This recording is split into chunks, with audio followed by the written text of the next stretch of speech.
بسم الله الرحمن الرحيم الحمد لله رب العالمين والصلاة والسلام على رسول الله. So alhamdulillah, Shar Habil gave a great background to a lot of the issues that I want to speak about. So hopefully I won't have to take as much time. But I think the first point that I want to make is that profiling does not exist in a vacuum. It doesn't just come out of nowhere. When programs of profiling are put together at a policy level, it's based on certain assumptions that are made about the community that's being profiled. And that generally comes from conversations that government will have with people that it wants to, effectively. They don't go around speaking to every single Arab, every single Pakistani, every single Somali, asking them, what do you think? We want to make sure we get this policy right. They already have a preconceived notion about the end goal that they want to try and achieve. And so they go to individuals or groups or think tanks that they know will be sympathetic towards the end goal that they want to achieve, and effectively base their assumptions on that information. And we've seen this before already.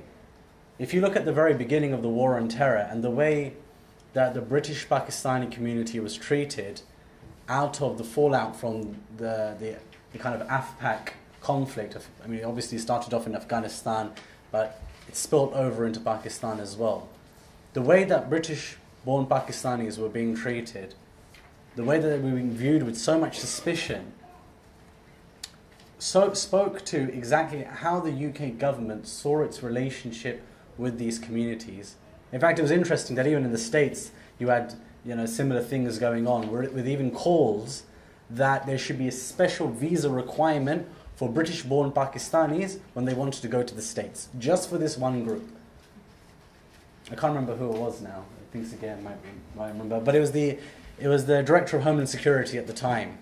He effectively came onto UK media. It was an interview in the Telegraph, and he said, "Well, considering how much of a threat these British-born Pakistanis actually are, we should have a specific visa requirement just for them, because they're just a little bit more crazy than everybody else." Which, those of you who know me, probably is a little bit true. But forget all the other Pakistanis aside. But what we saw is that as conflict spilled out over the rest of the world, those same policies ended up being taken up. Now, I've been working on the Horn of Africa since about 2007, end of 2006, which is when Ethiopia invaded Somalia. And really, immediately, you saw the impact of these policies, because the way I got involved is that there were 4 young British men who fled from Somalia. They were studying in Somalia at the time. They fled from Somalia into Kenya. They were picked up by the Kenyan Anti-Terrorism Police Unit, and that began an entire month's worth of interrogations by MI5, trying to get these young brothers to admit that they were involved in terrorist activity, that they were involved not even with Al-Shabaab. Al-Shabaab didn't even exist in those days, that they were involved with the Union of Islamic Courts. Now, some of these same brothers, the person that was walking them off the plane when they landed in Somalia was Sheikh Sharif, the same guy that would end up being the main ally to the Americans and their partners in the region, the Ethiopians. So you have this very, very strange situation where effectively the Western intelligence agencies had to make up their mind about who these different players are. Initially, Union of Islamic Courts were bad, and so Ethiopia is given funds and it's given equipment to invade Somalia. Once that happens, you have this splintering off of these different groups. So those people like Sheikh Sharif, they decide to join hands with the transitional federal government to try and build a stable Somalia, but you have a disenfranchised youth who form Al-Shabaab. Now, the problem with that, of course, is that we've seen that the conflict continues till today, and I'm not making a comment here about Al-Shabaab. Quite frankly, I don't know enough about the situation in order to make a comment about them. But the reality is that there is a security situation in Somalia because of the conflict, and we can't ignore that for a second. But let's talk about how that spills over here. Because the way that the Somali community was profiled, and it started with these 4 young men, is that they came over to the UK, and every single person these boys were connected to got profiled.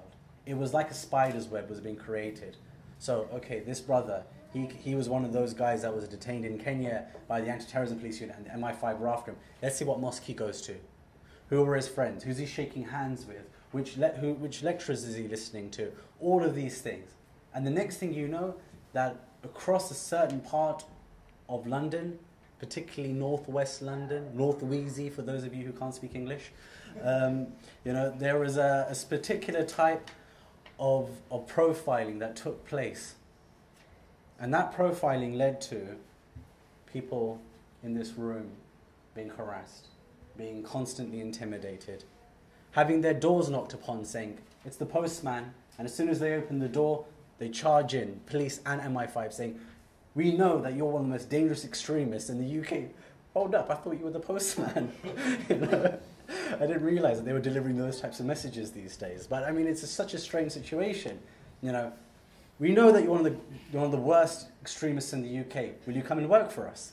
It's a very bizarre situation. But what they do is that they try and feed off the fear that our communities have, the fear that makes us feel as if we don't belong. In some cases, they feed on particular fears. So people who have, say for example, criminal convictions, are on parole, have family members who have immigration problems. One brother that I interviewed from this same community, his in-laws live in the States, and they purposely stopped him from being able to travel to visit his in-laws and said, we heard you got a visa problem. We can make that go away from you quite easily. All you've got to do is cooperate with us. But alhamdulillah, one of the great things about the Somali community that I found is that they're people of principle. And I haven't come across anybody who said to me that, we took a job with them, we effectively decided to spy for them and we're regretful of that now. But nothing, right from the start, all of them realized straight away that this is something that you can't go down because of what it potentially leads to. So unfortunately, these are the kind of the small scale things that we're talking about, where profiling has an impact, in our daily lives, when we're going through ports, when we're trying to go about our normal business.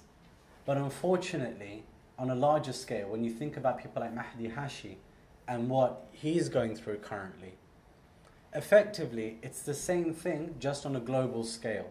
So they made certain assumptions about people who live in certain parts of Somalia, about people who have left the UK, and based on those assumptions, they criminalize them and they subject them to all sorts of abuses.